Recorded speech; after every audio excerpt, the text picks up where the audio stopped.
Media हमारे जैसे जो लीडर्स हैं, जो देश को सही बात बता रहे हैं, उनको दिखाती नहीं है। अंगू मंगू चंगू को टेलीविजन पर बैठाती है और उनको दिखाती है। अरे एक आध बार विजय मानकर को दिखाओ ना टेलीविजन पे।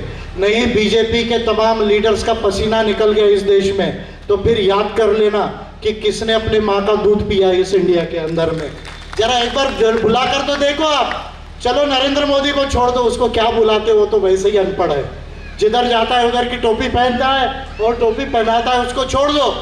जो आपके सबसे मिनिस्टर्स में इंटेलिजेंट हो, आप उनको ला लो, रविशंकर प्रसाद को ला लो, निर्मला सीतारमन को ला लो। इन दोनों को छोड़ दो, अमित शाह और इनको, किसको, नरेंद्र मोदी को, इनको कुछ नहीं आता। देख लो एक बार कि देश में किसको आता है। लेकिन मीडिया दिखाएगी नहीं। क्यों नहीं दिखाएगी? क्योंकि दिखाएगी तो पता चल जाएगा कि देश में सही लीडर्स कौन है, सही पार्टीज कौन है। तो मीडिया रेगुलेशन की बात कांग्रेस नहीं कर रही है। ईवीएम को कह रही है जीत के आने के बाद हटाएंगे। राहुल गांधी जी, आप रात में सपने देखा करते थे, आजकल दिन में भी सपने देखने लग गए। अरे अगर ईवीएम रहेगी तो क्या आपकी मेजॉरिटी 272 देश में आएगी? पहले ये बात तो सोच लो। और इसलिए मैं सोनिया गांधी और राहुल गांधी जी से कहना चाहता हूं और हमारे पटोले दादा से कहना चाहता हूं कि ईवीएम को हटाने के लिए इस मानसून सेशन में बिल लाओ। वो बिल अगर आप नहीं बना सकते तो मैं बना कर देता हूं। और देश भर में अगर आंदोलन नहीं भी करते हो तो मीडिया आपके पास है, कम से कम नेशनल लेवल पे डिबेट करो कि EVM is not a transparent process for democracy. ये कभी भी टैंपर की जा सकती है, इसका कोड, सोर्स कोड चेंज किया जा सकता है।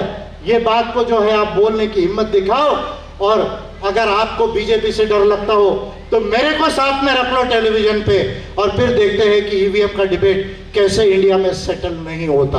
ये बात आपको समझने की जरूरत है। और आप ध्यान दीजिए, जब यूक्रेन युद्ध हुआ उसके बाद मोहन भागवत जी ने कहा कि हम अखंड भारत को बनाएंगे। टाइमिंग को इंपॉर्टेंस है, टाइमिंग को आप ध्यान दीजिए। मोहन भागवत जी कहीं पर हो या आरएसएस के लोग सुन रहे हो तो वो मेरी बात को सुन सकते हैं। मैं बड़ा ओपनली उनको ये कहता हूं कि अखंड भारत की बात मोहन भागवत जी ने पर्टिकुलरली कहा कि भाई एक हाथ में शांति का झंडा होगा और दूसरे हाथ में डंडा होगा। ये डंडे का मतलब होता है कि अगर जरूरत पड़ती है तो हम मिलिट्री ऑपरेशन का ऑप्शन केवल पाक ऑक्युपाइड कश्मीर में नहीं, अफगानिस्तान तक और नेपाल तक और बांग्लादेश तक और श्रीलंका तक भी एक्सरसाइज कर सकते हैं। क्योंकि ये आरएसएस की अखंड भारत की खुद की संकल्पना है। जो खंडित सपना है आरएसएस का, वो अखंड भारत ऐसे एज अ पॉलिटिकल रियलिटी कभी भी जो है वो दुनिया में नहीं था। कल्चरल हो सकता है कि ट्रेड हो, आदान प्रदान हो, लेकिन पॉलिटिकल एंटिटी कभी भी अफगानिस्तान, नेपाल, श्रीलंका, भूटान, ये जो कंट्रीज है वो इंडिया में नहीं थी। पॉलिटिकल एंटिटी ज्यादा से ज्यादा पाकिस्तान और बांग्लादेश इंडिया के साथ में था।